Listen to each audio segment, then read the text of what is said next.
surprise ថ្ងៃអាពាហ៍ពិពាហ៍យើងខ្លាចជាប្តីប្រពន្ធនឹងគ្នាព្រោះវានឹងខ្លាចតែជាការពិតមកគ្រាន់តែគិតក៏ចិត្តសប្បាយសូមផ្ញើខ្លួននៅផ្ទះមានស្ងួនផងមកអូននឹងម៉ាំងបងខ្លាចជាដន្លងហើយបាបងខ្លាយទៅជាបានួនល្អងហើយអូនមិនបាញ់ឆ្កងហើយគាត់ពូទៀតឡើយយើងខ្លាចជាតែមួយសមូនកុំព្រួយណាអូនណាយខ្លួនបងខ្លាចជាភួយដែរបងនឹងខ្លាយទៅជាខ្នើយតាំងពីស្គាល់គ្នាមិនដែលមានវាស្ដាយក្រៅកូនក្រមុំរបស់បងបើសិនលឺសមូនឆ្លើយតែនៅណាដែលមិនចង់បានក្តីស្រឡាញ់ពេញដល់ភាពស្រស់បំប្រងរៀងរាល់ថ្ងៃស្ដាប់បទដើមចូលចិត្តក្នុងឡានដៃមួយកាន់ចង្កូតឬមួយចំហៀងទៀតកាន់ដែ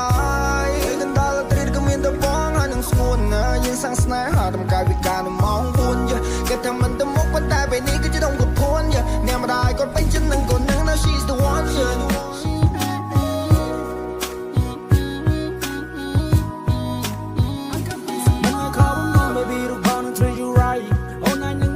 បងនឹងធ្វើឲ្យអូន surprise ថ្ងៃអាពាហ៍ពិពាហ៍យើងខ្លាចជាប្តីប្រពន្ធនឹងគ្នាព្រោះវានឹងខ្លាចតែជាការពិតមកគ្រាន់តែគិតក៏ចិត្តសប្បាយសូមផ្ញើខ្លួននៅផ្ទះមានស្ងួនផងមកអូននឹងម៉ាំងបងខ្លាចជាដន្លងហើយបាបងខ្លាយទៅជាបានួនល្អងហើយអូនមិនបាញ់ឆ្កងហើយគាត់ពូទៀតឡើយយើងខ្លាចជាតែមួយសមូនកុំព្រួយណាអូនណាយខ្លួនបងខ្លាចជាភួយដែរបងនឹងខ្លាយទៅជាខ្នើយតាំងពីស្គាល់គ្នាមិនដែលមានវាស្ដាយក្រៅកូនក្រមុំរបស់បងបើសិនលឺសមូនឆ្លើយ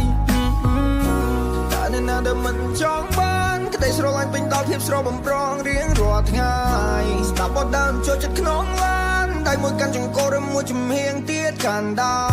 រកណ្ដាលត្រីក៏មានតែបងហើយនឹងស្ងួនណាយើងសាំងស្នេហាតម្កាយវិការនៅម៉ោង4គេថាមិនទៅមុខប៉ុន្តែពេលនេះ